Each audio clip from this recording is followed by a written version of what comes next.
Ça va monter, t'inquiète. Trust me.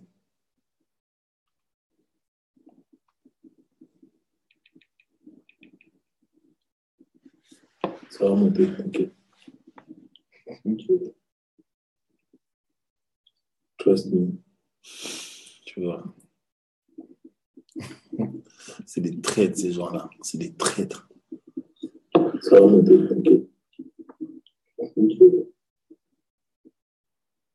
Trust me. Tu vois.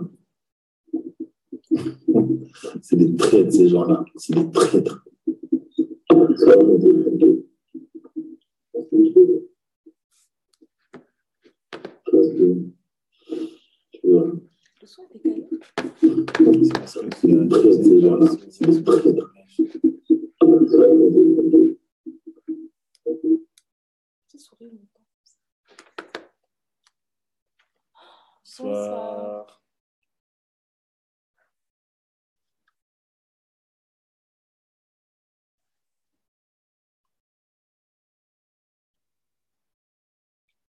Bonsoir, Brigitte. Bonsoir.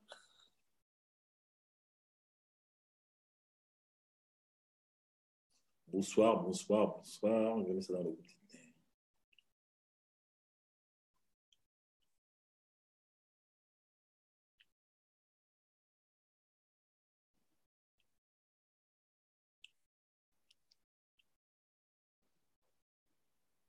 Pourquoi il n'y a pas de son?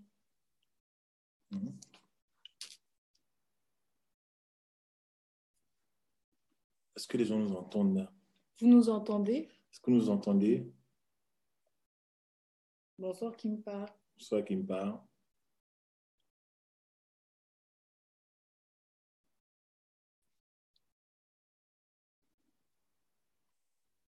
Bonsoir, Daphné.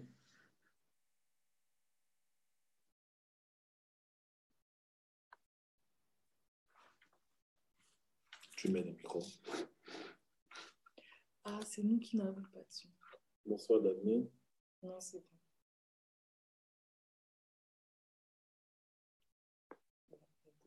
En fait, on n'a pas besoin d'écouter ce son, hein, celui qui passe avant. On s'entend déjà? Ah, c'est nous qui n'avons pas de son. Bonsoir, Daphné. Non, c'est bon. Parce que regarde, la vérité, c'est simple. Là. Ah oui, sinon ça va résonner, tout ça. Oui. Ok, j'ai regarde, compris. même déjà là, en fait. Ok, j'ai compris. Donc, voilà. Bonsoir, bonsoir. Bon, tu peux dire de quoi les questions, non, rapidement.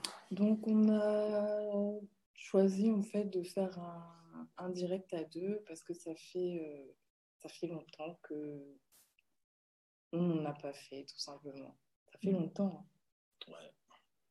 Depuis le mois de juin, ça fait presque longtemps. 6 mois. On se retrouve. Et on voulait, en fait, faire un direct à deux, donc, et vous donner l'opportunité de poser des questions. en Ça fait. va être un moment Q&A. Questions-réponses, vous avez des questions. Voilà. On ne veut pas aller sur un sujet, il va se faire tard bientôt. On ne va pas aller sur un sujet lourd là. On va répondre à des questions que vous avez voilà, dans le domaine des relations, en particulier, non? Relations. En particulier, oui. Oui, parce que je n'ai pas envie de trop parler des talents, tout ça. J'en ai fini. Parce qu'il vient de finir la session des... Je viens de finir ma session 3, troisième semaine de la 9e promotion là. Voilà. Donc, je voulais faire un direct avec Joanna ce soir. Je vais passer du temps un peu avec vous. J'ai été invitée. Voilà, j'ai invité ma chérie. Ce soir, posez-nous des questions. On va répondre à des questions.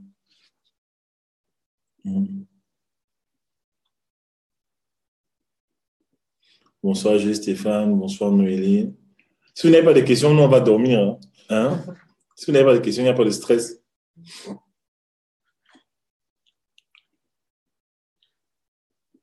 En fait, il dit, on va faire comme les gens qui vont sur Periscope. Qui disent, alors vous faites... À 500 likes, on fait quoi? Vous faites quoi chez vous? Faites du bruit. Make some noise.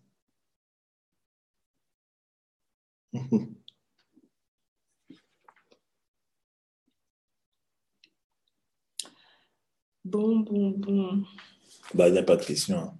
Est-ce que je peux... Ok, non, et vous partez dormir, quoi. Attendez, j'invite des gens. Ok, invite-nous les gens là, juste Stéphane. S'il vous plaît, quand comptez-vous venir en Allemagne? J'ai besoin d'être coaché. Bah, tout se passe sur Internet. Hein. On n'a pas besoin de venir en Allemagne pour te coacher, Roby. Tu nous contactes sur Internet et tout se passe sur Skype, sur Zoom. On peut parler avec toi en vidéo, tranquille, t'inquiète. Voilà. Oui, Christelle, il y a trop de surprises en fait. Toi-même, tu as vu. La plupart J'ai supplié ma chérie pour qu'elle vienne faire la vidéo aujourd'hui avec moi. Pourquoi tu mens? Je ne mens pas. Je t'ai supplié. Je te vois. S'il vous plaît, que j'ai un bébé avec la niche. Ça, on verra ça. La niche. J'ai pas envie de parler de business maintenant. Je veux parler de relations. Talent, tout ça. Mais est-ce que moi, alors, j'ai envie de parler de relations? Tu veux parler de relations? Pas trop. Hein. Pas trop. On fait alors comment? Bonsoir, Elisabeth. Sois bénie. Bonsoir, Gertrude. On parle de Bonsoir, Marilyn. Bonsoir, Marlene. Bonsoir. Bonsoir, Nadège.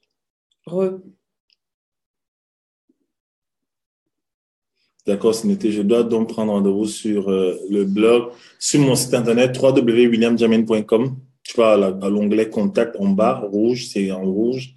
Tu prends rendez-vous, on pourra parler de ça. Question basée sur votre expérience. Quand est-ce qu'on se met ensemble, quand on se plaît déjà? Quand est-ce qu'on se met ensemble? Je sens que tu bouillonnes déjà, tu réponds à la question. Basée sur votre expérience, quand est-ce qu'on se met ensemble, quand on se plaît déjà? Reprends à la question. J'allais te dire toi-même de répondre. Non, ça, c'est des questions compliquées. Ça, je pense sur mon cerveau. Est-ce qu'on se met ensemble parce qu'on se plaît? Déjà, la base, c'est de se plaire, non? Ça commence par là, non? Ça commence par là. Il faut d'abord se plaire.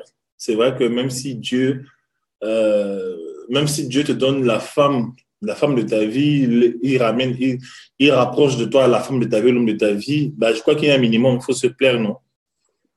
Merci Flavie, il faut se plaire en fait.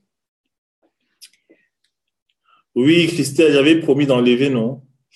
On vous donne les bonnes choses tout le temps c'est parce que vous blaguez en fait. On met des trucs, vous prenez, non, je vais regarder après. Quand je vais regarder en replay, tranquille, bah non, on vous met des pépites comme ça.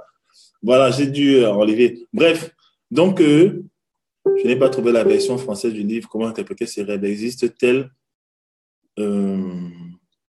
Bonsoir, Livia. Bonsoir. Déjà, abonnez-vous à cette page, likez cette page. William Jamin Coach, conférencier libérateur de potentiel. Likez cette page, partagez cette page, partagez cette vidéo. Nous sommes combien? Partagez cette vidéo, en fait. C'est un moment de prière. Pour ce moment. Seigneur, merci. Aide-nous, Saint-Esprit, au nom de Jésus-Christ. En ce moment, alors que nous sommes disposés pour répondre aux questions, Père, étends ta main de grâce. Bénis quelqu'un ce soir. Parle à quelqu'un, Seigneur. Inspire les paroles de nos bouches, Seigneur. Inspire aussi les questions de ceux qui nous suivent, Seigneur. Qu'une personne ici soit touchée, Seigneur. Ne serait-ce qu'une personne, Seigneur. Que nous soyons un sujet de bénédiction ce soir. Pour ce moment que tu as inspiré, je sais que tu l'as inspiré. Au nom de Jésus-Christ, Amen. Amen. Voilà. Donc, en fait, juste ces femmes, pour se mettre ensemble, je crois qu'au début, il faut d'abord se plaire, en fait. C'est un minimum. Il faut se plaire. Mais moi, je suis sûr qu'il ne faut pas vite aller en besogne. Qu'est-ce qu'il faut de plus? Il faut pas aller en besogne. Il faut avoir la conviction que vous êtes fait l'un pour l'autre, sinon ça ne sert à rien en fait. Il faut demander à Dieu rapidement, comme les gens n'aiment pas seulement demander à Dieu, ils partent prendre d'abord la relation, ils partent prendre la personne après, ils amènent Dieu et disent Seigneur, bénis cette relation, bénis cet homme, bénis cet homme, j'ai trop galéré dans ma vie, bénis cet homme. Non, tu demandes à Dieu, Seigneur, est-ce que cette personne qui me plaît là maintenant, est-ce que c'est vraiment la personne pour ma vie, est-ce que c'est la personne pour ma destinée? Si Dieu te dit OK, ben, tu peux aller plus loin. Voilà. Moi, je dirais aussi qu'il faut prendre le temps, en fait, de savoir ce que tu veux, en fait. C'est-à-dire que pourquoi je veux être en couple, en fait? Est-ce que je veux... C'est-à-dire, il faut fixer la base, en fait. Est-ce que je veux une histoire? Bon, on va se dire la vérité, hein.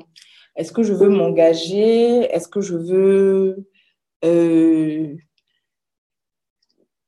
prendre le temps de connaître la personne? En fait, il faut vraiment savoir, en fait, prendre le temps, en fait, de savoir ce que je veux et si la personne veut la même chose que moi. Parce que si je me... Si je me dépêche, en fait, si je me dépêche de rentrer dans la relation sans avoir défini le cahier des charges, en fait, j'ai envie de vous dire, prenez le coffret du Love Tour parce que j'ai déjà expliqué tout ça là-dedans. Le coffret du Love Tour, il y a tout. J'ai expliqué tout ça là-dedans, à l'endroit, à l'envers, à gauche, à droite.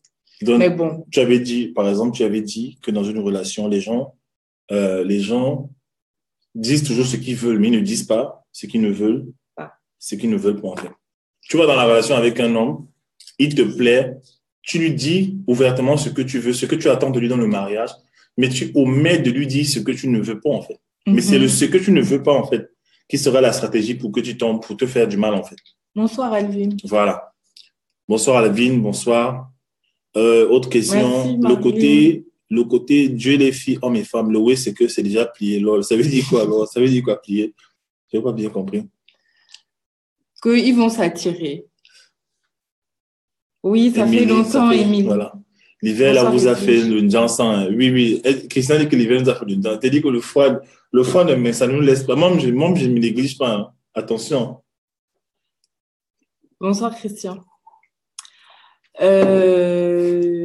Oui. Mais du coup, oui, c'est ça. Merci. Il faut prendre le temps, en fait, de définir ce que l'on veut, en fait. Il ne faut pas se précipiter. Et en fait, quand tu vas savoir ce que tu veux et ce que tu ne veux pas, vous allez pouvoir définir... en fait, quand vous allez bien parler, maintenant, tu vas savoir si vous pouvez déjà commencer à marcher un peu ensemble.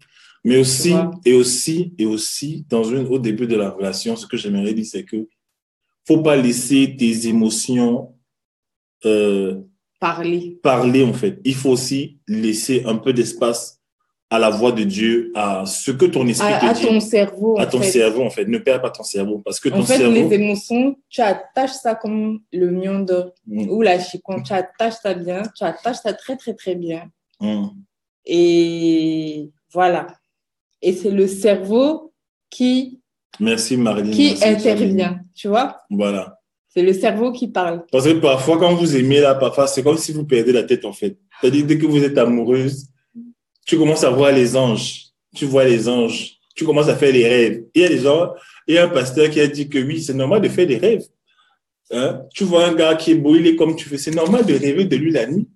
Tu vas maintenant dire que non, le Saint-Esprit, je dormais, je me suis vu dans une vallée avec un homme là-bas grand de taille. Toujours les gars grands. Tu vois, 1m99, 2 mètres, musclé comme ça. Toujours les gars comme ça là. Pourquoi ce n'est jamais un gars simple? Tu vois un peu? Il faut prendre le temps aussi. Il faut demander au Seigneur, Seigneur, je sens que ma chair est en train de trembler là. Ma chair tremble, mais est-ce que là, est-ce que c'est la vérité? Et voilà, il y a un genre de prière que les gens n'aiment pas. Vous n'aimez pas en fait. Vous n'aimez pas dire, Seigneur, révèle-moi ta vérité. Si c'est ça que tu veux, j'abandonne tout de suite. Ce n'est jamais ça. Vous dites toujours, Seigneur, bénis cette relation. Seigneur, je suis sûr que c'est toi ici là. Bénis cette relation. Tu vois ça? Et quand tu dis ça, le Seigneur sait déjà, il y a des prières que vous faites en fait. Dieu sait déjà que vous n'allez pas changer. Puis il sait déjà que tu ne vas pas changer. Pourquoi il va t'enlever le gars? Il sait déjà que tu veux rester là en fait. Hein? Au lieu de dire, Seigneur, arrache toute plante que tu n'as pas plantée en moi, Seigneur. Tu arraches, tu déracines, Seigneur. Si cet homme, c'est une plante que je n'ai pas plantée dans ma vie, Seigneur, déracine cet homme de ma vie. Tu le jettes loin en fait. Qui prie comme ça? Personne ne prie comme ça. Donc, c'est ça.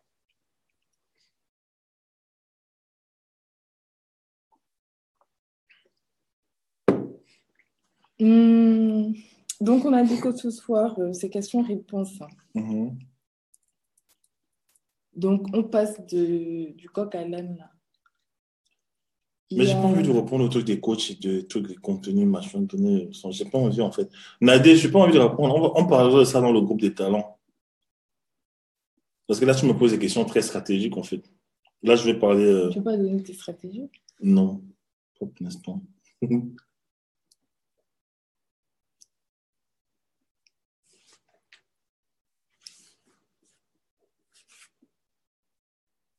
Jules Stéphane, une parenthèse sur le teint de Tata Johanna, mince. Que tu fais le dansant. Lorsque tu dis montre-moi qui est en face de moi, ça fait peur, la révélation. Mais oui, c'est ça que vous n'aimez pas, mais ça, c'est la révélation des grands. Les enfants spirituels, ils exigent les choses. C'est un peu comme les enfants dans la vie qui veulent les bonbons. Bonsoir Arthur. Les enfants qui veulent les bonbons. Ok, Seigneur, je veux les bonbons, donne-moi le bonbon. Papa, je veux les bonbons. Seigneur, donne-moi le mari, là, donne-moi l'homme là. Il est comme je veux, c'est mon goût, c'est mon gars là-bas, c'est mon type que je veux. Seigneur, si tu pouvais seulement accepter le gars, si pourtant c'est un mauvais. Tu vois un peu? Pourtant c'est un mauvais. Mais quand je dis Seigneur, ta volonté, c'est ma volonté. Bonsoir Cédric. Qui prie comme ça? Laure, De nos jours, qui prie comme ça? Bonsoir So. Qui prie comme ça? Seigneur, ta volonté, c'est ma volonté. Si tu arraches ce gars de ma vie, je m'en fous. Je vais supporter. Qui prie comme ça? Qui prie? Disons-nous la vérité. Qui prie en fait?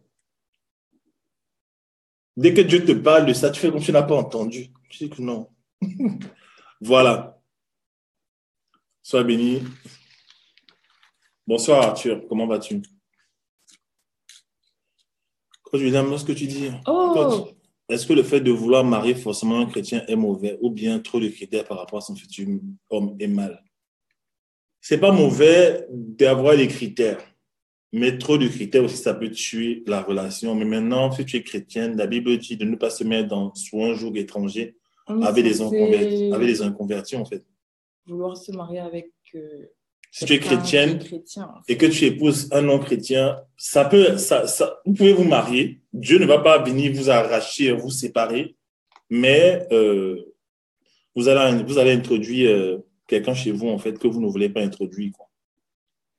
Ce n'est pas sûr que tu vas supporter les conséquences. Voilà. Combien de gens disent que Seigneur, ta volonté, c'est la mienne. Bonsoir Stella. Je veux ce que tu veux, Saint-Esprit. Saint-Esprit, ce que tu veux, c'est ce que je veux. Qui prie comme ça? Si on priait tous comme ça, là, ben voilà. Dans les relations, est-ce qu'il faut dire des vérités crues à une personne? Exemple, lorsqu'on te pose un PB et tu vois que la relation sera difficile.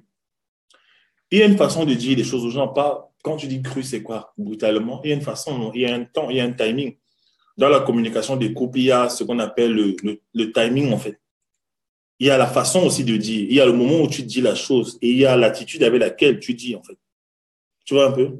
Et il faut aussi respecter la personne que tu as en face de toi. C'est-à-dire qu'il y a une façon de dire les choses, en fait. C'est-à-dire que je pense que tout n'est pas mauvais à dire, mais dans quel but tu dis les choses? Est-ce que tu dis les choses dans le but de blesser l'autre ou tu dis les choses vraiment avec un esprit d'amour ou tu dis les choses avec un esprit de... Tu peux dire la vérité, mais vraiment avec un esprit pour blesser, de méchanceté pour blesser. Mais tu peux dire les choses vraies avec un esprit de méchanceté. Donc maintenant, tout dépend la façon dont tu dis les choses. Et c'est là où la différence va se faire. Bonsoir Pauline. Bonsoir Rivière. Il y a l'autre qui a demandé, il y a Christian qui a demandé le sexe avant ou après le mariage. Mon ami, pas de sexe avant le mariage. On a développé. J'ai fait une vidéo dessus, en fait. Si je commence à parler de ça, on va finir, en fait. Pas de sexe avant le mariage. Pas de ça. Toujours pas avant, en fait. Voilà. Parce qu'en réalité... Allez sur mon compte personnel, j'ai fait une vidéo dessus. Je vais le redire encore. Allez chercher le courrier du Love Tour, vraiment. Oui. Parce que on a parlé. Parce qu'en fait, en réalité, le sexe rend vraiment les choses très compliquées. Dans le sens où, généralement... tant qu'on n'a pas eu de sexe, en fait, on se sent fort. Et vous allez voir que dès qu'il y a eu du sexe, on se dit oh, pourquoi il ne m'a pas rappelé? Pourquoi elle ne me rappelle pas? On se sent un peu plus fragile. On a vraiment l'impression que l'autre a pris quelque chose de nous parce qu'effectivement, l'autre a effectivement pris quelque chose de nous. Et cette chose qui nous a été prise est quelque chose d'important, quelque chose de précieux. Et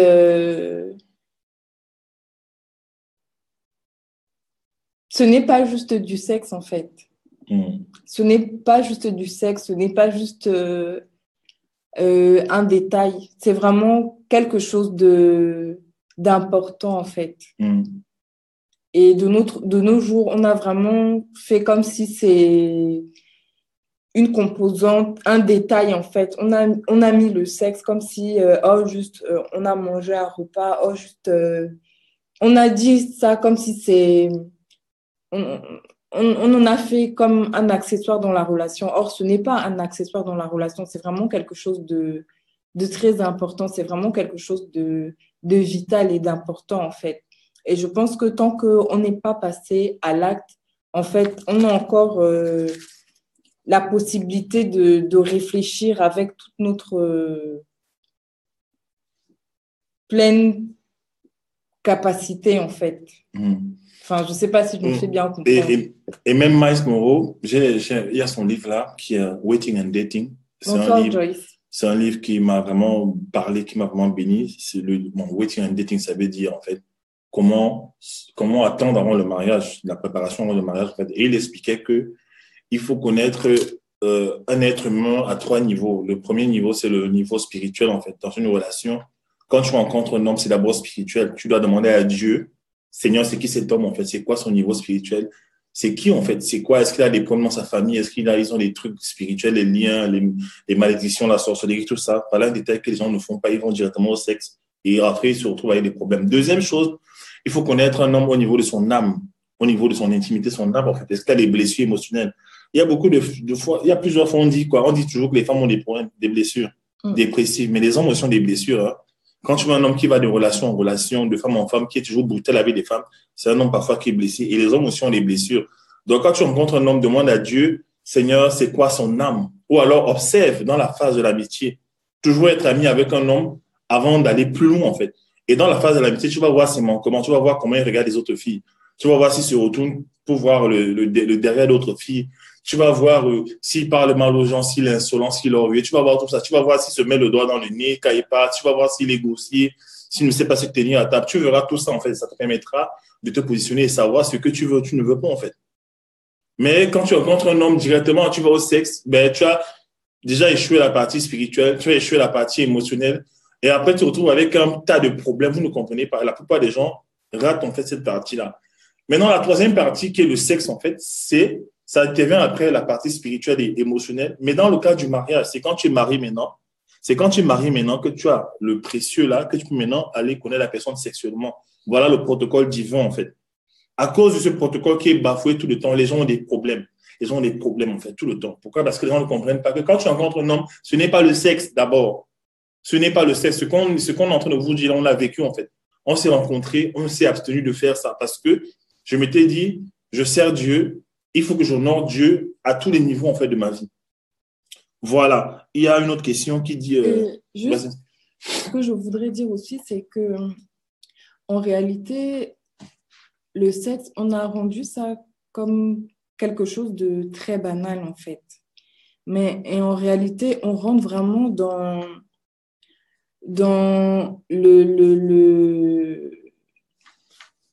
le cœur même d'un individu, en fait. Et en réalité, quand deux personnes qui ne se connaissent pas, parce que généralement, en fait, ce qui se passe, c'est que de nos jours, des gens qui ne se connaissent pas n'ont pas pris la peine de faire connaissance, de même se lier d'amitié. Ils se connaissent finalement très peu, voire pas du tout. Ils vont avoir une relation sexuelle ensemble. Quand l'acte est fini, les deux se retrouvent finalement très embarrassés, très gênés. Chacun découvre la nudité de l'autre et en vrai, en réalité, les deux chacun fait semblant d'être très à l'aise. On joue cette petite comédie, mais en réalité, chacun est extrêmement gêné. Et ça amène une profonde insécurité, en fait. Et chacun n'a qu'une seule envie, c'est de se barrer de là en courant, en fait. Personne n'a envie de continuer de rester là. Tout le monde a seulement envie de juste se barrer de là. Et pourquoi? Parce que on s'est retrouvés en fait En fait, c'est comme si on est rentré dans une maison par effraction, en fait. On se retrouve dans un endroit où on n'a pas à être. On se retrouve dans un endroit où on n'a pas été invité, où en réalité, on n'est pas le bienvenu, en fait. Parce qu'on a sauté des étapes, on a sauté beaucoup de choses. On a sauté quelque chose de très important, notamment qui est le stade de l'amitié, en fait. Et on a sauté le fait de s'être senti profondément aimé pour ce que l'on est, de ne pas s'être senti un bout de viande, de ne pas s'être senti comme une chose que quelqu'un a utilisée pour son plaisir personnel, de ne pas s'être senti un objet. Or, qu'est-ce qui se passe avec le mariage? Quand quelqu'un s'abstient de sexe avec nous et va prendre le soin d'attendre, de nous épouser, on se sent vraiment valorisé, en fait. On se sent vraiment honoré de... En fait, on se sent vraiment honoré, on se sent vraiment comme un bijou, on se sent vraiment, comment dire, estimé. Genre, on se sent vraiment attendu, apprécié. Voilà. Et le fait de se sentir vraiment apprécié, comment dire, il y a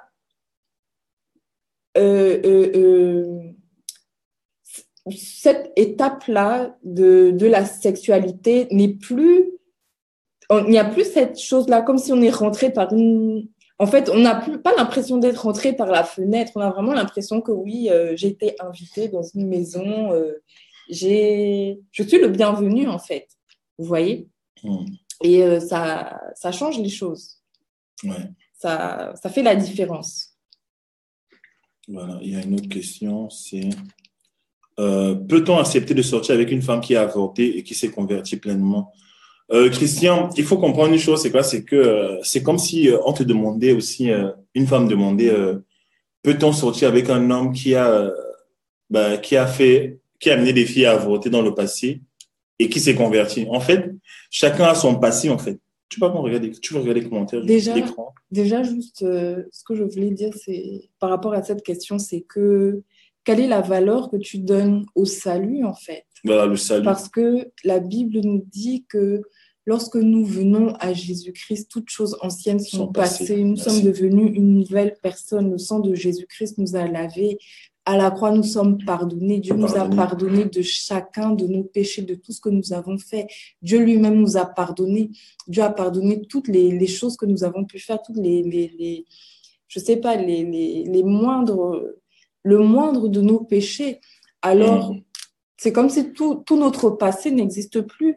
Alors, pourquoi vouloir se souvenir encore de quelque chose qui a été fait dans la vie de la personne? De la même manière que toi, tes choses ont été pardonnées, l'autre personne aussi a besoin aussi d'être pardonnée. Alors, pourquoi vouloir se souvenir encore de son passé, en fait? Autre chose, c'est que T.D. Jakes disait que, ça m'a marqué, il disait que Dieu pardonne aux hommes, hein, mais les hommes, en fait, ont du mal à pardonner. Ouais, ils veulent se souvenir. Voilà.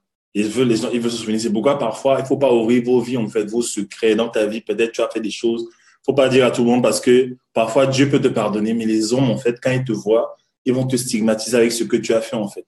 Ça dépend du manque de leur maturité, en fait. Voilà. Mais... Donc, si jamais c'est toi, la fille là t'aime et qu'elle est bien, et que Dieu t'a dit que c'est ta femme, mon ami, épouse-la. Voilà. Parce que là, en fait, c'est comme si là, c'est en fait remettre en cause, tu parles bien de conversion pleine. Pleine, oui. Ça veut dire que, se poser même cette question, ça veut dire que Jésus-Christ même à la croix, ça n'existe pas. Tout ce qu'il a fait, ça n'existe pas. La croix, ça n'existe pas. Il est mort à la croix pour rien, puisque on a beau s'être converti, on a beau avoir cru en lui, nos péchés sont encore bien vivaces. Donc, à quoi bon? Voilà. Donc, c'est ça. Et Jésus disait quoi? Que celui qui n'a point péché lui jette la première pierre. Bon. Juste, Stéphane dit, question, en tant que parent, quelles sont les choses spéciales que vous faites pour élever votre fille sur le plan scolaire et parascolaire? Connaissez-vous ses talents? Comment vous organisez-vous pour qu'elle s'en serve brièvement? Alors, tout simplement, Jules Stéphane, moi, personnellement, depuis que Gloria est née, je refuse en fait tout ce qui va briser sa personnalité. C'est-à-dire que les éducations, comme on a pu les donner, avec des paroles qui vont vraiment la briser, éteindre vraiment sa personne, l'empêcher d'être ce qu'elle doit être, les paroles dures, tu ne vas jamais être ceci, tu vas être cela. À chaque fois qu'elle va dire oui, je suis trop bête, je fais vraiment très attention en fait. à la parole. Je fais vraiment très attention à la parole et depuis qu'elle est petite, des fois, elle a des petites bizarreries, des petites excentricités que je n'éteins pas et que je laisse être et vivre. Et je la laisse être et vivre. Elle est tout le temps en train de chanter. Souvent, notre maison est une comédie musicale. Par exemple, elle va venir, elle va dire « Maman, je n'ai pas fait mes devoirs ». Elle va me parler en chantant. Et c'est tout à fait bizarre. Et on est dans une comédie musicale dans cette maison. Et je laisse ça être. Et je sais que cette jeune fille a quelque chose avec la musique et je laisse cela être. En fait. être. Je le laisse être qui elle est. Elle est tout le temps en train de danser, elle est tout le temps en train de chanter, elle est tout le temps en train de faire ces choses-là. J'avais commencé à l'inscrire à la danse, mais ça ne l'intéressait pas. Elle s'est plutôt intéressée à la gymnastique.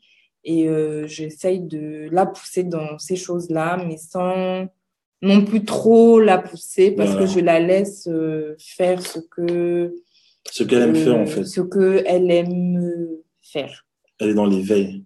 Voilà. Moi, personnellement, j'ai eu le temps, en tant que coach dans le domaine du potentiel, dessiner, tout ça, j'ai eu le temps d'observer ses talents. Je sais que, bon, je vais pas dire tous ses talents ici, mais je connais la plupart de ses talents. Je connais la plupart de ses talents. J'ai les talents, elle a les talents qu'on a en commun. Bon, la photographie, on a ça en commun. Et l'intelligence linguistique, musicale. Voilà. Elle a dit, on chante tout le temps ici, là. J'aime aussi chanter en comédie musicale. Voilà, je ne chante jamais sur Internet, mais... Quoi? Je chante sur Internet. Oh là là, Seigneur Jésus. Voilà. Donc, ma fille et moi, on s'exprime beaucoup en chantant. C'est la comédie musicale. On finit les phrases en chantant, voilà. Ils se parlent en chantant. Voilà. Et au niveau des paroles négatives, en fait, on évite depuis, je sais pas, on évite. Depuis qu'elle est née. Depuis qu'elle est née, en fait. C'est-à-dire, toujours en train de lui dire, tu es belle, tu peux tout, tu es forte, que personne ne t'empêche de faire que personne ne te fasse croire que tu ne peux pas faire ce que tu veux faire. Tu as une grande destinée. Donc, en fait, elle sait déjà qu'elle a une grande destinée. On ne lui permet de dire qu'elle ne peut pas. Qu'elle ne peut pas, en fait. Ou qu'elle est nulle, ou que c'est impossible, ou que même aujourd'hui, elle a dit, oh, je suis trop bête. Je lui dis, ne parle jamais de toi de cette manière. Jamais ça. C'est les choses sur lesquelles je suis extrêmement sévère. Jamais je me permets et je ne tolère ce genre de phrases à côté de moi. Je suis trop bête. Jamais, jamais, jamais, jamais. Donc, voilà pour cette question. Arthur dit, pour la question qui était précédemment, le sexe avant le mariage, comme si on mangeait un fruit avant sa saison. Kimpa, pardon, j'ai un problème. J'ai l'impression que je me suis renfermée. Je ne sais pas comment rencontrer quelqu'un. À part la chorale et mon travail, il n'y a rien. J'essaye, je crois, de m'ouvrir et de participer aux activités de ma commune, mais... Moi, je pense qu'il faut sourire. Pendant que tu écrivais, pendant que tu lisais son commentaire, moi, j'ai eu, je sais pas si c'est une impression prophétique que j'ai eue, mais j'ai eu l'impression qu'en fait, il fallait qu'elle sourie juste, en fait. Habille-toi bien, mets-toi à l'aise au niveau de habille-toi avec respect, fais-toi belle en tant que femme, mais souris, en fait, souris. Parce qu'une des choses, en fait, qui peut t'empêcher de rencontrer la bonne personne, les gens sont là, les gens sont disponibles. c'est souvent ton attitude, en fait. Quand tu arrives là... un visage fermé, ça je suis seul dans ma vie. Je suis seul dans ma vie. Personne ne me regarde. Seigneur, jusqu'à quand vais-je galérer seul? Quand tu as une attitude comme ça, là, tu fais fuir les gens. Souris juste à la vie, en fait. Sois belle. Et aussi, le mariage ou la relation, ça doit pas être une question de vie ou de mort. Fais ta vie. Cours dans ta destinée, mais sois souriante, en fait. Les gens aiment les gens qui sont authentiques, qui ont une personnalité, qui sont ouverts, qui sont à l'aise avec eux-mêmes, en fait. Oui. Qui sont à l'aise avec eux-mêmes, en fait. Parce que si tu n'arrives pas à supporter ta propre personne, en fait, ben, pourquoi est-ce que quelqu'un viendra te supporter? Tu vois un peu la question? Les gens aiment, souvent il y a des personnalités, des gens qui sont pas, sur le plan physique, ne sont pas très, très, très avantageux. Ce sont pas comment on appelle ça, des Leonardo DiCaprio, mais c'est des gens ils sont joyeux, ils sont heureux et ça attire, en fait. Ouais. On appelle ça aussi le charme, non? Le charme. Voilà. Alors, Ivy, est-il préférable d'être totalement dans sa destinée et d'avoir développé tous ses talents avant de rencontrer quelqu'un? Dieu merci, non. Non, Dieu merci, sinon c'est trop compliqué. C'est trop compliqué. Il faut être en chemin, il faut déjà être en chemin, en fait, de quelque chose, en fait. Il faut être en chemin. Moi, quand on s'est marié, je ne connaissais pas tous mes talents. Non. Quand on s'est marié, j'ai beau être coach en développement personnel et avoir beaucoup de talents. Mais quand on s'est marié, je connaissais quel talent? Le basket et la photo. J'ai commencé la photo quand Gloria est née. On n'était pas mariés. Attends. Non, j'ai dit la photo. Mais non.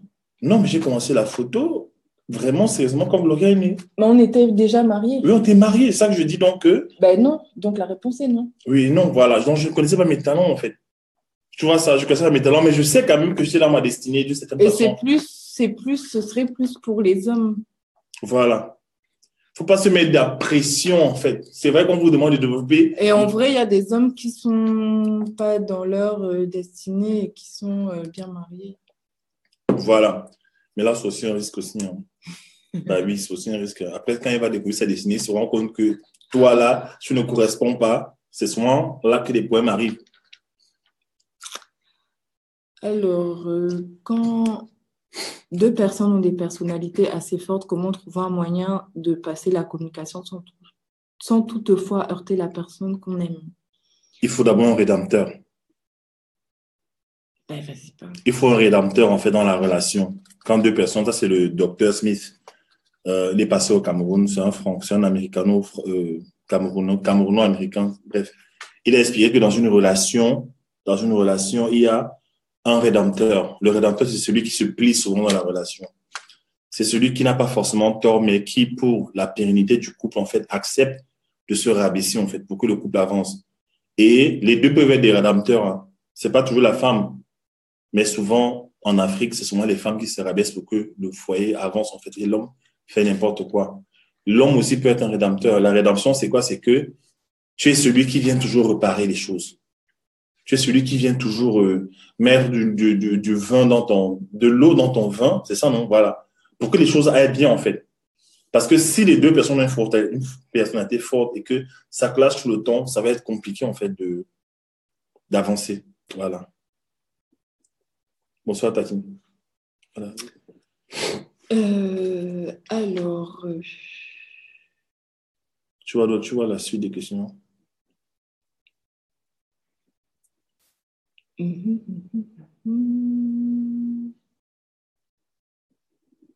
Alors, j'avais une question. Comment faire en tant que chrétien pour être crédible aux yeux du monde, de son entourage, vu que nous sommes appelés à évangéliser et des fois,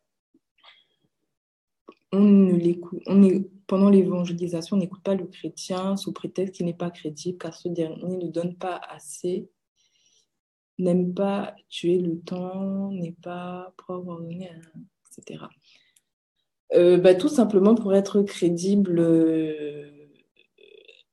et pour pouvoir évangéliser son entourage, il faut déjà être cohérent en fait. Ça veut dire qu'il faut que ta vie soit alignée avec ce que tu dis. Alignée avec ce que tu dis.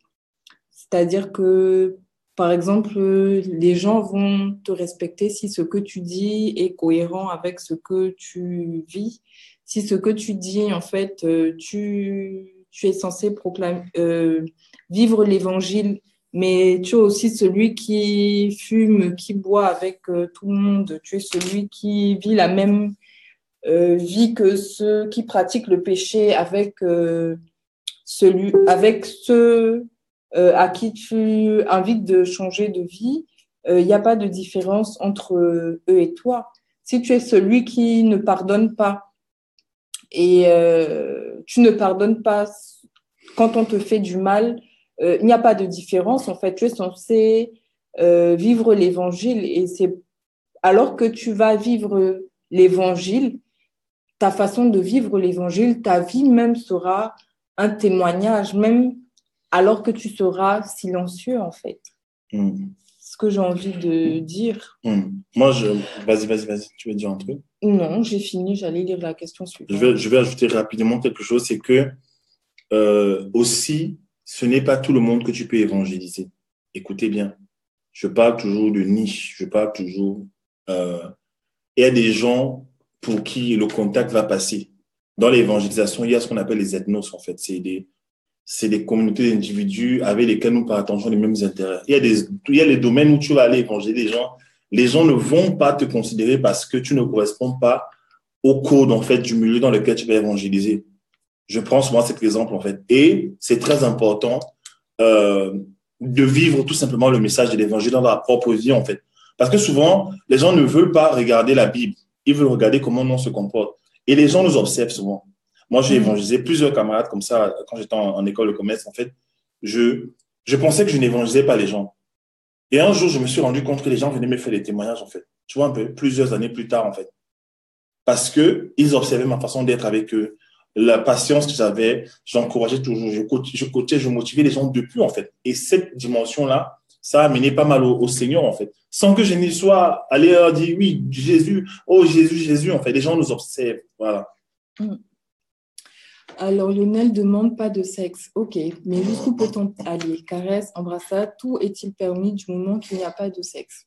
Alors, juste pour notre témoignage personnel, quand on était fiancés, on s'embrassait et très rapidement, le Seigneur nous a repris et a mis le holà vite fait, en fait. Vite fait. Et en nous faisant comprendre que si on continuait, il n'y aura pas de mariage du tout, que ça va s'arrêter. Ça va s'arrêter, que lui-même, il allait tout gâter, en fait. Ça va s'arrêter très vite. Et pourquoi les embrassades ne sont pas permis? Parce que quand on va s'embrasser, après, ça va forcément amener des idées et des désirs d'aller plus loin. Ça va susciter en nous des désirs d'aller plus loin et ça va nous... on risque de se retrouver sans qu'on le veuille à aller plus loin. Voilà. Donc, il vaut mieux ne pas... Tenter le diable, en fait. Tenter le diable et... Voilà, on dit quoi? L'esprit est bien disposé, mais la chair est faible, en fait. Tu peux avoir des bonnes intentions, hein, mais il y a un niveau de chauffage de ta chair où, mon frère, tu vas d'abord, le diable va commencer à te dire que, mon frère, Jésus est amour, Jésus pardonne. Faites un peu, et après Jésus va vous pardonner. Et c'est là qu'il y a des couples comme ça que le Seigneur a séparés, tu te souviens, au Cameroun. Ouais. Ils étaient ensemble, voilà, tout se passait bien, c'était prévu qu'ils se marient. Ils sont tombés dans le péché, en fait. Et le Saint-Esprit lui-même, en fait, je ne dis pas qu'il le fait avec tout le monde, mais il les a séparés, en fait. Mais pour Dieu, tout ça, en fait, c'est l'impudicité, en fait. C'est-à-dire que tu te livres à des choses qui sont réservées à un couple marié. Ce n'est pas un péché de le faire, mais c'est réservé dans un cadre précis. Voilà. Et ce cadre, c'est le cadre du mariage. Voilà, le sexe, c'est une bonne chose, mais le sexe doit être fait dans le cadre légal du mariage. Voilà. Okay. Alors, Christian dit, combien de fois doit-on pardonner l'infidélité? Alors, déjà, la Bible nous dit tout simplement ceci, que on est censé pardonner à son frère le péché. Il dit, si ton frère pêche contre toi, pardonne-lui 7 fois, 77 fois. Donc, voilà. Si quelqu'un te blesse, te fait du mal, tu lui pardonnes 7 fois, 77 fois. Voilà. Mais dans le cadre du mariage, c'est le seul moment où Dieu permet la La rupture, rupture, en fait. c'est dans le cadre de l'infidélité. C'est-à-dire que si ton conjoint, donc marié, va voir ailleurs, tu as l'autorisation de divorcer et de refaire ta vie, en fait. Donc, si ton compagnon te trompe et entretient une relation avec quelqu'un d'autre, tu as tout à fait l'autorisation légale de demander le divorce et de te séparer. Mais ce n'est pas une obligation. Tu as également la possibilité de pardonner et de te remettre avec la personne.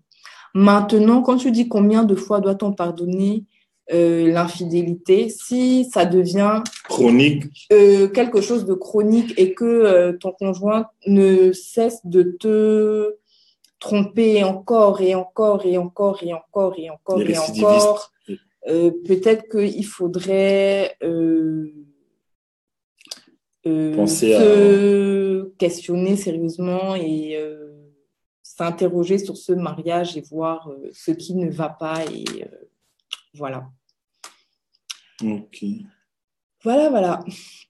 Alors Sandra, bonsoir Sandra. Bonsoir Sandra. Que pensez-vous de ceux qui ont été mariés à l'église, qui sont divorcés? Doivent-ils rester seuls? Alors c'est la suite de la question de Christian. Alors ça, c'est quelque chose donc, que recommande l'Église catholique, qui donc recommande en fait, l'Église catholique ne permet pas lorsqu'on a divorcé de se remarier. Et en fait, normalement dans l'Église évangélique, lorsqu'il y a eu divorce, l'Église évangélique ne permet pas également de se remarier. Mais l'Église, selon la parole de Dieu, en fait, le divorce n'est pas autorisé. Mais le divorce est autorisé seulement s'il y a eu infidélité, parce que l'infidélité brise le mariage. En fait, lorsqu'il y a infidélité, spirituellement, en fait, l'alliance est rompue. L'alliance est brisée. Ça veut dire que la personne qui a été trompée est désormais libre et elle est libre de pouvoir refaire sa vie tranquillement. Mais la personne qui a trompé est censée rester seule. Si je ne me souviens pas le verset exact, mais si vous l'analysez correctement, la personne qui a trompé est censée rester seule.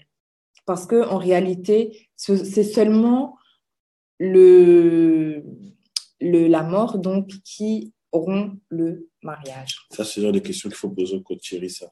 Voilà. Ça, c'est des questions solides, ça. Alors, Steve, comment gérer les périodes de crise? Comment gérer les périodes de crise? La Bible dit que dans les moments de joie, réjouis-toi. Je finis par la phrase là. Dans les moments de bonheur, réjouis-toi. Dans les moments de malheur, réfléchis. Donc, dans une période de crise, réfléchis. Et c'est la façon dont je me suis toujours, moi personnellement, sortie des problèmes. Je parle de ça justement dans l'école des pensées. J'en parle et c'est vraiment c'est ma clé pour me sortir des difficultés. Toujours, quand il y a quelque chose qui ne va pas dans ma vie, je me demande toujours, Seigneur, qu'est-ce que tu veux me faire apprendre dans cette situation? Si tu considères que ta vie appartient à Dieu, que toute ta vie entière, tous les domaines de ta vie appartiennent à Dieu et que il n'y a rien il n'est pas vraiment inquiet, il est très au courant de ce qui t'arrive. Quand quelque chose t'arrive, quelque chose t'arrive dans un but. Et certainement, tu as une leçon à apprendre. Il est en train de t'enseigner quelque chose. Tu dois comprendre quelque chose. Alors, tant que tu n'as pas retenu ta leçon, cette situation-là, elle ne va pas cesser. Alors, si tu veux que ça cesse, tu dois apprendre ta leçon. Et si tu veux apprendre ta leçon, tu dois lui demander, bon, Seigneur, qu'est-ce que tu veux que je sache?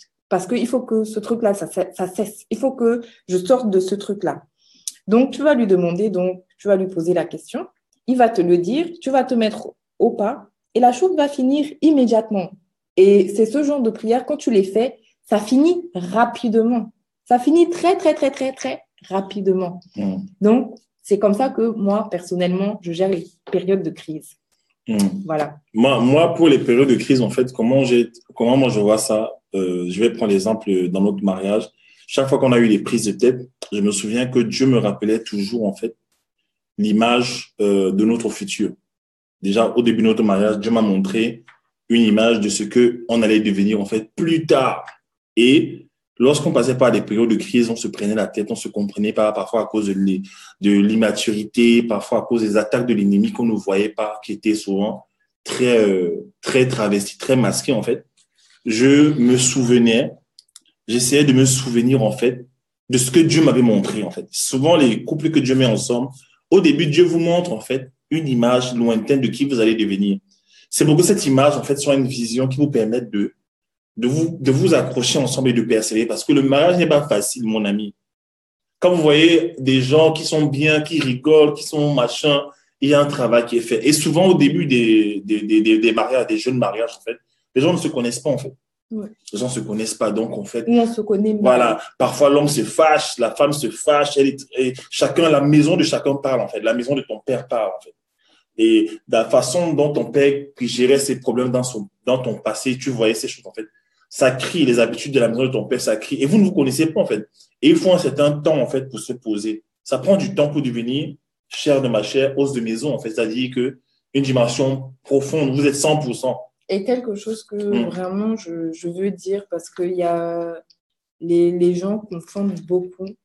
Il y a des couples qui ont vécu en cohabitation, ils ont été ensemble pendant 20 ans sans être mariés. Je vous assure que être ensemble, même avec 4 enfants, etc., je vous assure que dès que vous vous mariez, là, que vous vous passez l'alliance au doigt, ça vous prédispose pas. Ça change. Le mariage, ça n'a rien à voir avec le concubinage.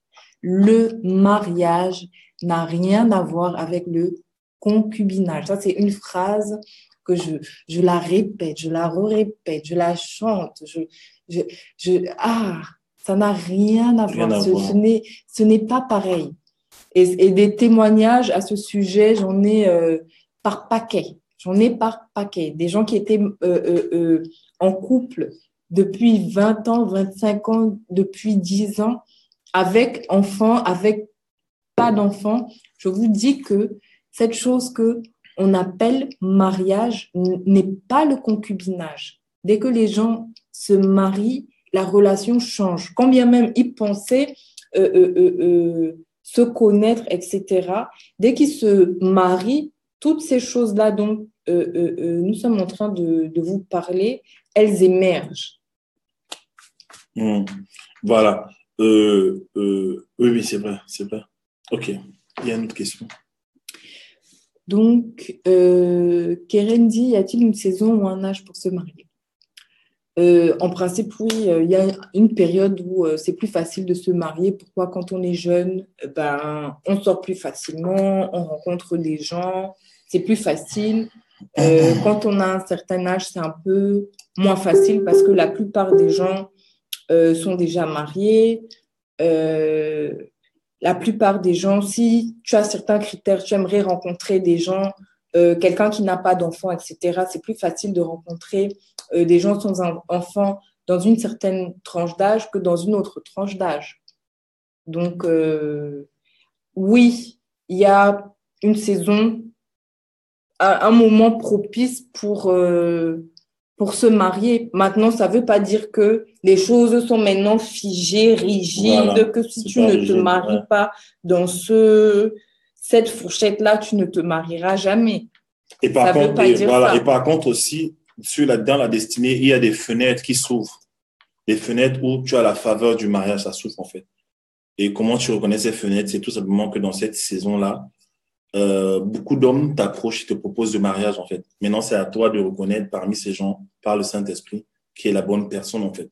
Il y a des femmes comme ça qui, à un moment donné de leur vie, avaient beaucoup de demandes, en fait. Parce que c'était, elles se disent, tiens, non, moi, je ne veux pas, je prends mon temps. Et aussi une saison où cette saison de mariage, ça se ferme, en fait. Le pasteur Amazo, il en parlait à ICC dimanche, je crois dimanche passé, il disait que quand la saison du mariage s'ouvre, en fait, les choses sont faciles.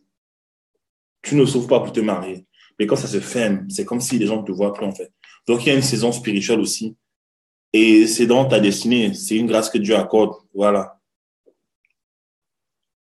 Autre question. Alors, Christian, le problème en Afrique, c'est que les problèmes d'argent et de temps, on ne sait pas combien de temps on a sur Terre, nous pousse à faire des enfants avant le mariage officiel, pendant le concubinage. Le mariage, c'est pas par hasard vivre déjà ensemble, se considérer mariés. C'est dans la tête, en fait, ou pas. Le mariage, en fait, ça dépend de ce qu'on appelle mariage dans la société où tu vis.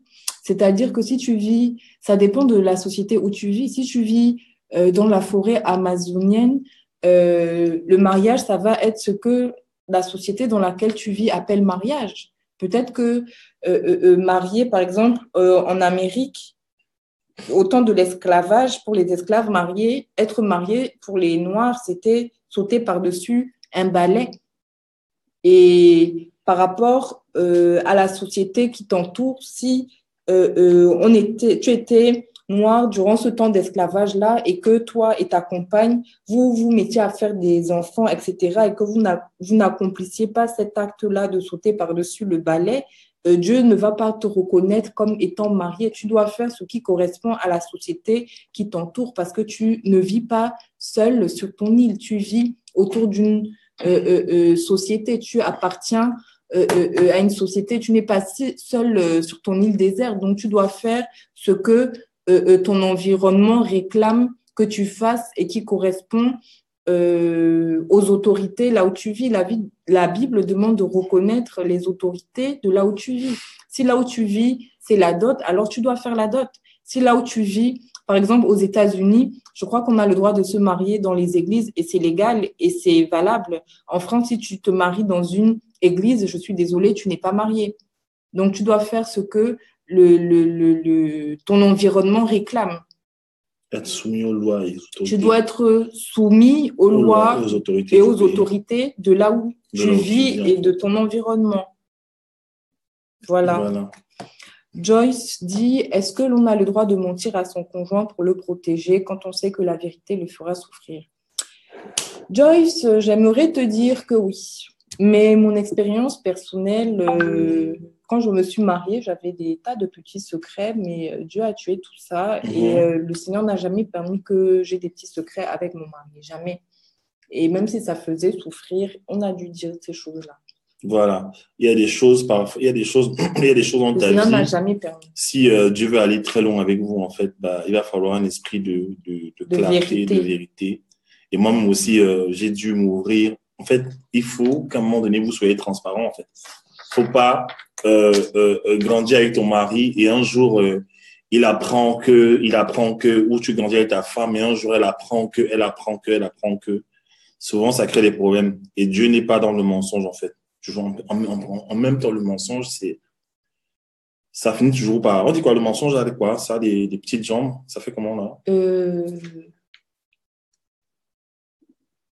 Je sais plus. Bref. Je ne me souviens plus de l'expression. Voilà, bref, c'est ça, en fait. Le mensonge, d'abord, le mensonge, c'est le diable, pour commencer. Le mensonge, c'est le diable. La vérité, c'est Dieu. Le nom de Jésus. Voilà. Il est le chemin, la vérité. La vérité et la vie. Et on dit que le diable, c'est le père du mensonge. Donc, il va finir par vous avoir, en fait. Voilà. Si tu as fait des choses dans ta vie, dans ton passé, en plus, on a parlé de la justification, en fait. Toutes choses anciennes sont passées, toutes sont devenues nouvelles, en fait. Tu dis ce que tu as fait dans ton passé. Tu dis, écoute, moi, j'étais comme ça, j'ai fait ceci, j'ai fait cela. Et vous avancez, en fait. Sinon, ça ne sert à rien de continuer dans cette ambiance. Ça va vous rattraper, en fait.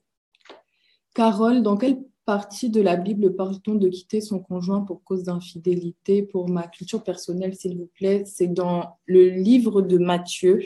C'est Jésus, en fait, qui parle aux apôtres, en fait, qui dit, en fait, il parle de répudiation mais je n'ai pas le verset exact. Je sais que c'est dans le livre de Matthieu. Si quelqu'un là, je vous en prie, donnez la référence, s'il vous plaît.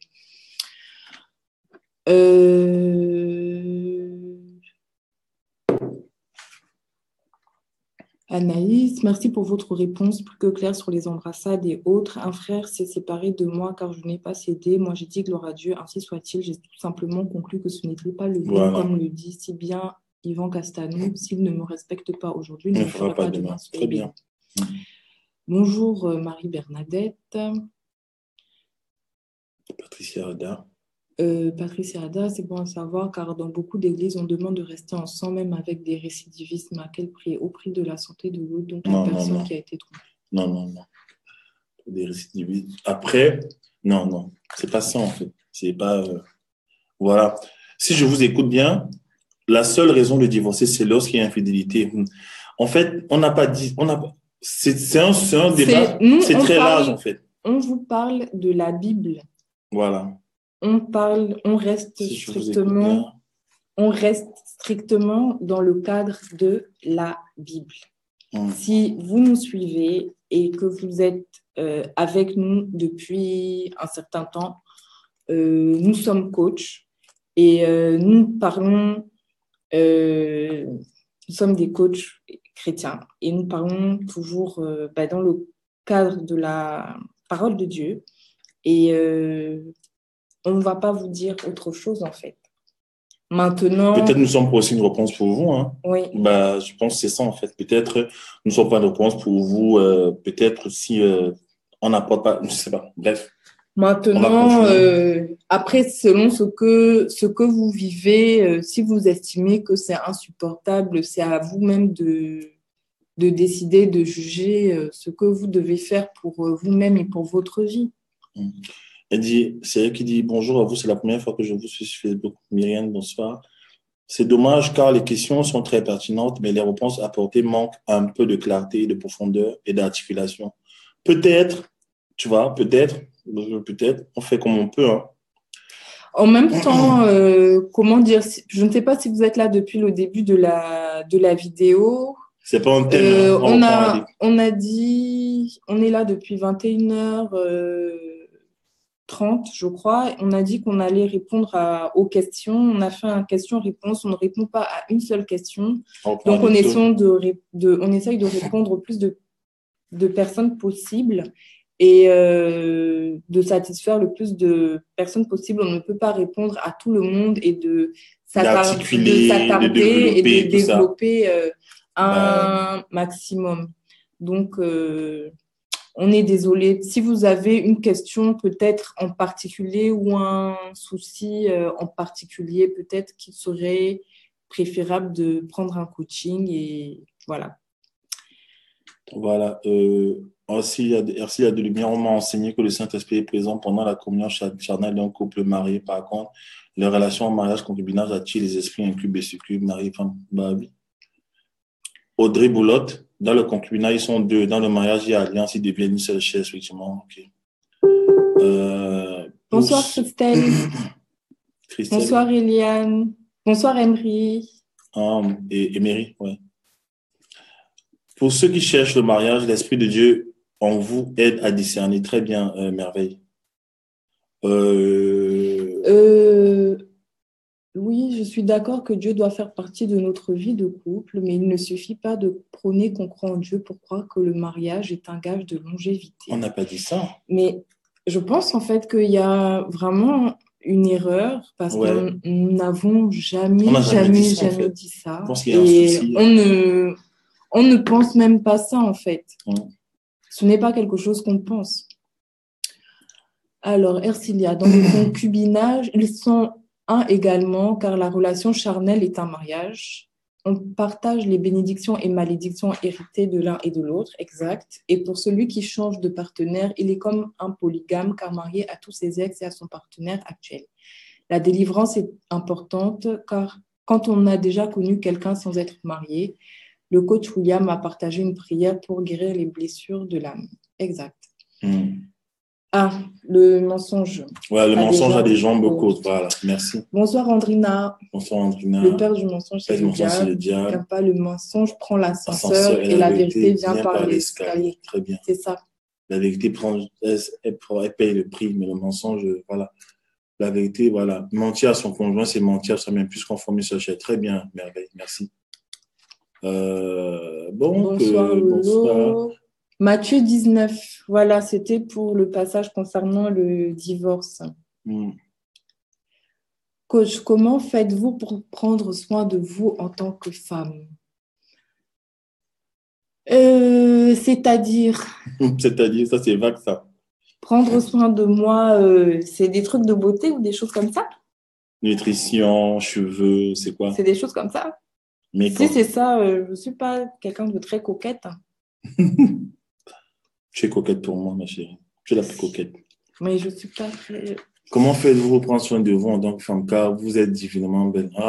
En fait, franchement, je ne suis pas du tout quelqu'un de tellement coquette. Ça fait la première fois que je vous écoute. Tu ne tueras point, c'est un mot sur les divorces. Bonne continuation, que Dieu vous bénisse. Si tu ne tueras point. Non, en fait, c'est la première fois.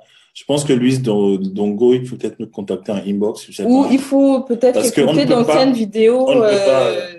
Des vidéos qu'on a faites à deux. On a fait beaucoup de vidéos sur YouTube, il faut regarder. On ne peut pas tout synthétiser là en quelques secondes.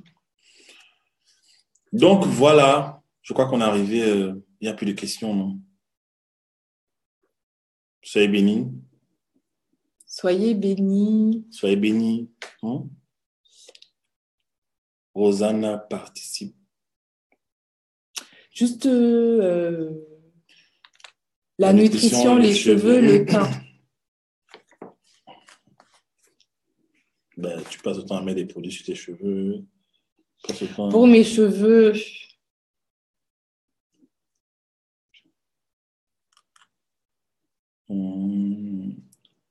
Coucou Nina. Alors, pour la nutrition, comment j'ai réussi mentalement à perdre du poids? Oui, prophétesse, ça c'est ma rose. Ça, c'est la femme de ma destinée, ça, que Dieu m'a donnée. Je te présente la prophétesse Adom Faveur. Je crois que je vais la rencontrer à Abidjan. C'est une femme d'impact, une femme qui me bénit avec ses messages. C'est une femme qui, son message sur l'histoire de Laban et son oncle, ça m'a beaucoup béni. Je t'en ai parlé ce matin en plus. Voilà, ça m'a béni. Et vas-y, ma femme, c'est ma bénédiction que Dieu m'a donnée. Voilà. Ok. Bonsoir, prophétesse. Donc, comment j'ai réussi à... Merci, prophétesse Adam. Merci. Donc, comment j'ai réussi mentalement à perdre du poids? Déjà, au départ, en fait, j'avais des problèmes de compulsion alimentaire. J'ai d'abord réglé ce problème-là. Et comment dire? J'ai réglé mes problèmes de compulsion alimentaire en travaillant dessus, en affrontant les problèmes, etc. Là, je ne peux pas en parler longuement, etc. Tu parleras de ça dans ton groupe, en fait. Oui, mais je ne vais pas en parler. Faut venir, ça c'est vraiment une information que tu l'as donnée dans ton, elle crée. Vas-y, parle alors de ton groupe. Donc, je commence samedi prochain, donc le groupe sur les pensées, en fait, où je vous aide, en fait, pendant 40 jours à travailler sur les pensées négatives, les pensées d'incapacité, les pensées de limitation, d'impossibilité, de manque, d'impossibilité. On travaille sur la restauration de l'âme, sur l'identité en Christ, la foi, toutes ces choses-là. On travaille dessus, en fait. Et pendant 40 jours, en fait, sur la base du programme du pasteur Grégory Dicot. Et vous avez toutes les informations sur ma page Facebook.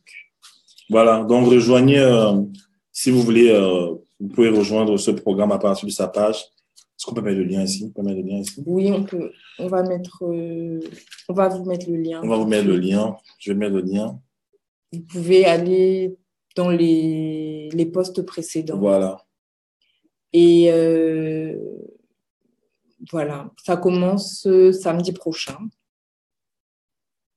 Bonsoir Winnie. Et voilà. Et pour tout ce qui concerne les problèmes alimentaires, etc., je suis en train de préparer un livre, en fait. Et voilà.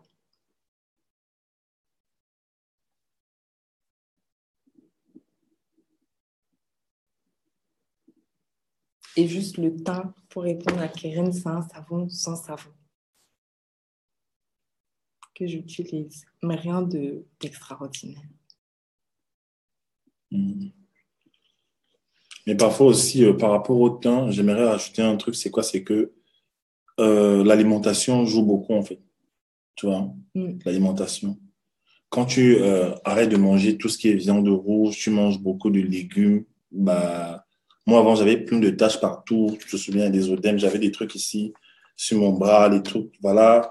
Et quand j'ai commencé à beaucoup manger les légumes, tu manges beaucoup de légumes, tu évites tout ce qui est sucre et des boissons gazeuses, en fait.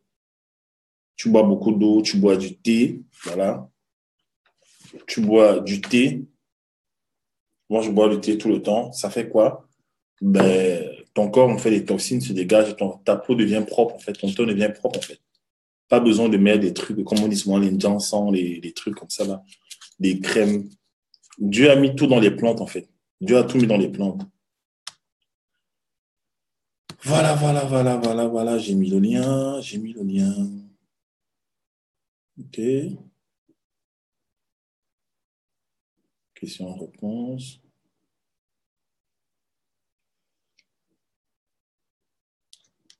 Vous venez quand au Cameroun? On vous attend avec longuet.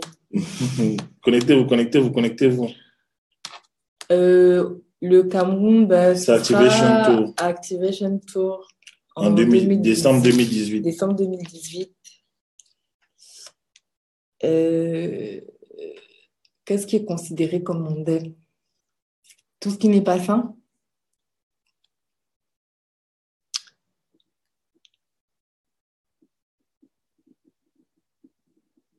Comment sortir d'une relation malsaine dans laquelle on vit plus qu'on dans laquelle on survit plus qu'on ne vit, mais sans infidélité?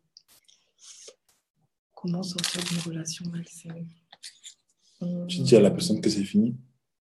Je rigole. C'est pas évident. J'ai envie de t'inviter sur ma page. Oui, notre page n'est plus animée. Pourquoi? Parce qu'on a trop de travail. On a trop de travail.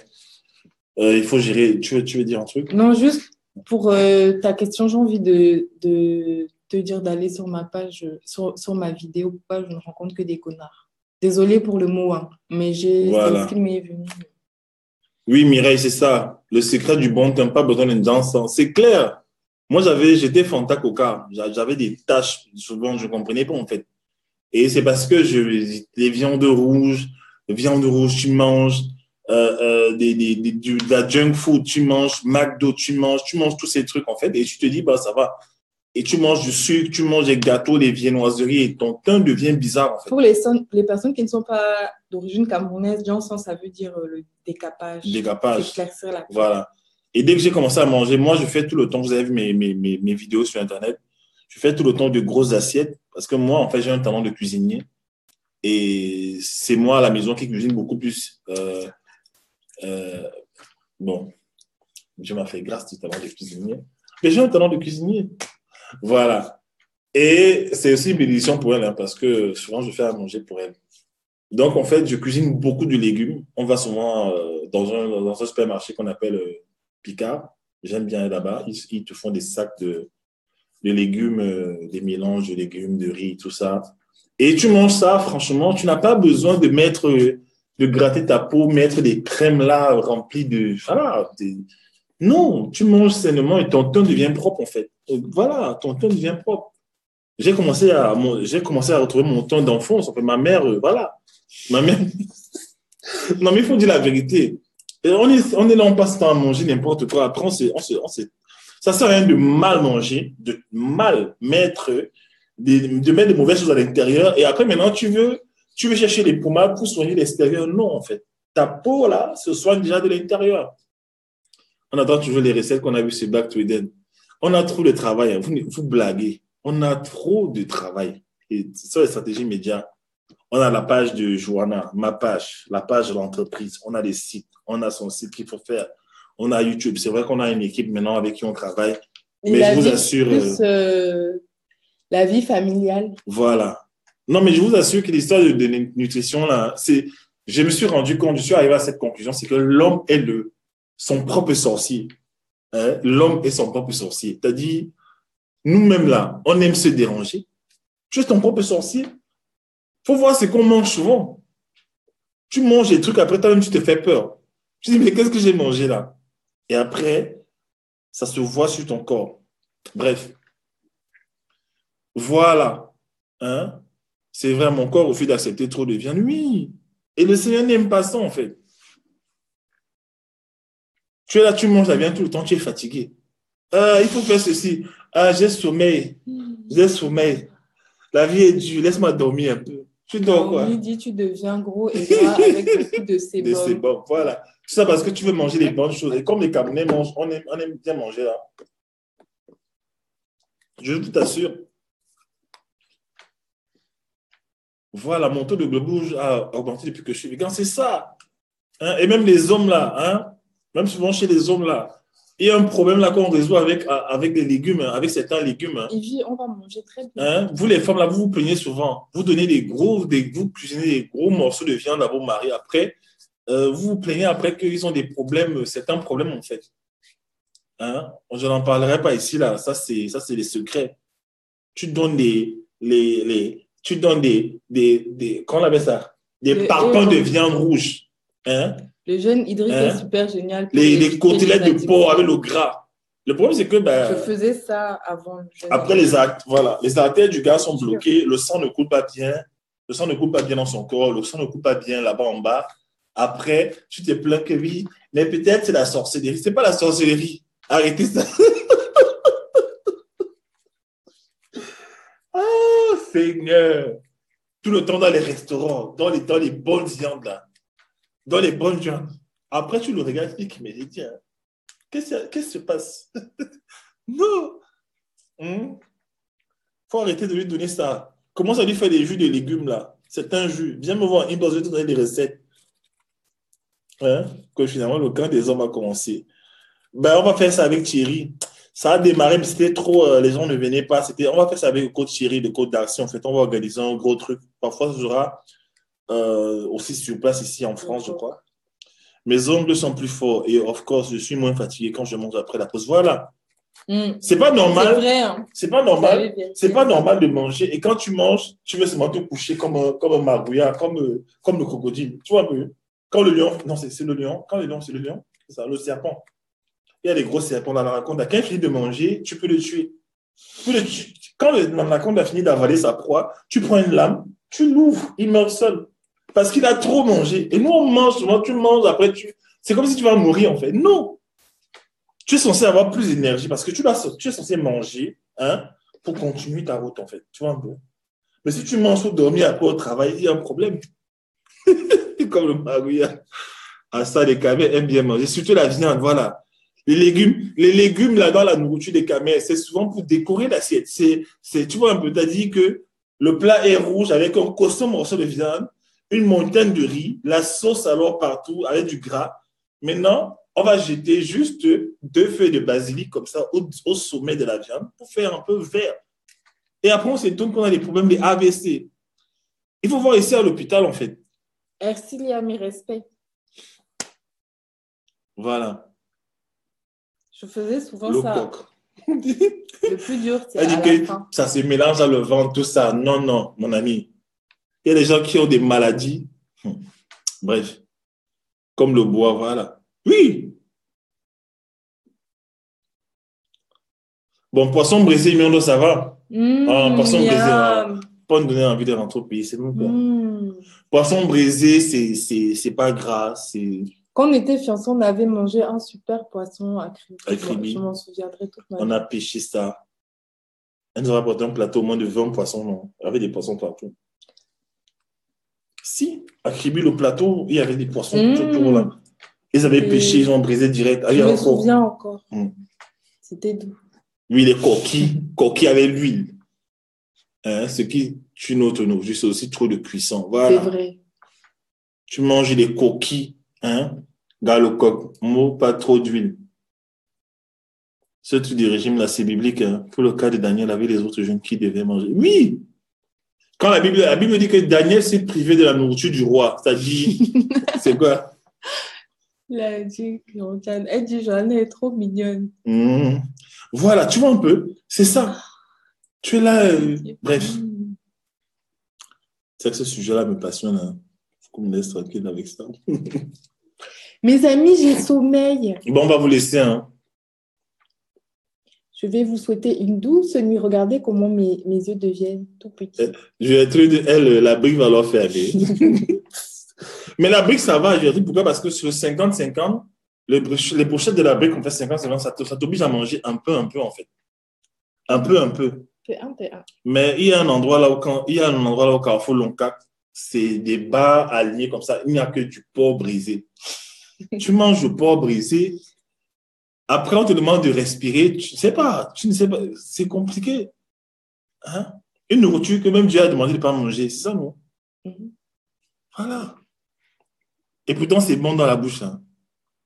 Bon, bref. J'ai trouvé Need Deliverance de la viande qui dort. Merci, Keren. Donc, voilà. Portez-vous bien. Bonne nuit. Le ministère de Soya Bonabéry, voilà. Mais c'est quoi ces conversations à 23h alors qu'on ne peut même pas manger? Elle dit que je marche. Je connais tous les secteurs, mais c'est encore bonne nuit. Allez, portez-vous bien. J'ai sommeil.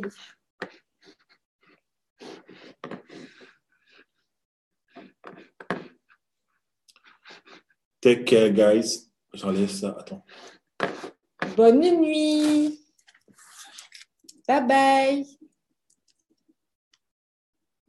Une prière de fin, Coach William. Ok. Comme ça, tu prophétises aussi sur ma vie en même temps. Je disais ce qu'elle dit. Coach William, il ne prie jamais pour moi. Toi, prie pour moi. Je ne prie jamais pour toi. Prie pour moi aujourd'hui. Je ne prie jamais pour toi. Tu pries pour moi aujourd'hui. Je te vois. Internet te voit. Oui, mais là, elle est dit, je te parle des anciens trucs. Des anciens trucs. Portez-vous bien. Voilà, je vais prier. Je prie d'abord, je prie de sur quoi en fait? Est-ce qu'on prie, c'est le hasard? Le Saint-Esprit va mettre ça dans toi. Bon. Je vais prier. C'est pas, on n'invente pas la prière. Le Saint-Esprit va. Mais je suis flexitarienne. Voilà les mots. Regarde, flexitarienne. C'est-à-dire que, non, on va développer une autre fois. Merci Seigneur. Merci pour tes enfants, Père. Seigneur, étends ta main de grâce. Bénis tes enfants qui ont pris le temps de regarder cette vidéo ce soir, qui ont partagé cette vidéo. Bénis tout le monde, Seigneur. Rencontre chacun ici dans ses problèmes, rencontre chacun ici dans ses difficultés, Seigneur. Révèle-toi à chacun d'eux, Seigneur. Tu m'as dit, lorsque je ne sais pas comment prier pour les gens, Seigneur, que je te demande de te révéler à ces personnes. Alors, ces personnes qui sont ici et qui ont regardé sur YouTube, Seigneur, ou alors qui vont écouter sur iTunes en podcast, Seigneur, révèle-toi à eux, Seigneur, puissamment, Seigneur. Révèle-toi à eux. Que cette émission soit une plateforme, une plateforme de point de contact pour toucher leur vie. Parle-leur, Seigneur. Ouvre les yeux de leur cœur et viens à la rencontre de leurs défis, Seigneur. Détruis, Seigneur. Rabaisse les montagnes qui se dressent contre eux, Seigneur. Restaure leur âme brisée, ceux qui ont mal. Et enseigne aussi à ces personnes qui ont posé des questions et qui n'ont pas reçu des réponses claires, car nous n'avons pas le monopole du savoir. Révèle-toi à ces personnes, Seigneur. Parle à ces personnes, Seigneur. Redimensionne ces personnes, Père. Et que l'onction qui a sur Joanna et moi, l'onction du bonheur conjugal, l'onction d'accélération, que ça coule sur leur vie, Seigneur. Au nom de Jésus-Christ. Merci pour ta vie. Merci, Seigneur, pour ta bonté, Seigneur. Merci pour ta présence dans nos vies, Seigneur. Au nom de Jésus-Christ. Amen. Amen. Amen. Toi, je vais prier pour toi après. Je n'ai pas mis les gens pour qui j'ai prié. Hein. Tu m'as jonglé. Je ne sais pas, je vais prier pour toi après. Sûr.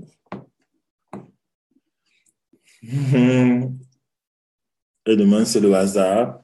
Est-ce qu'on prie le hasard ici, là? Soyez bénis. Voilà, flexitarienne.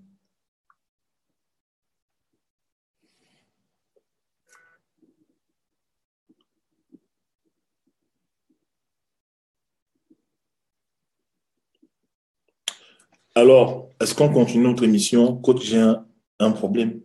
Est-ce qu'on programme ça chaque semaine? Non? Non, chaque semaine, c'est pas vrai. C'est pas vrai. C'est pas réaliste. C'est pas réaliste. C'est un On mensonge. va faire ça combien de fois? Une fois par mois? Ben, 2 fois par mois? Une fois par mois, c'est bien. Une fois. Mhm. Pourquoi tu fais une tête triste? Tu n'as pas Une assez fois de par mois. Tu n'as pas assez de travail? Bon, ça va. On va faire alors 2 fois. Tu as parlé. Sois bénie, Nina. Sois bénie, Nadine. Elle a parlé au...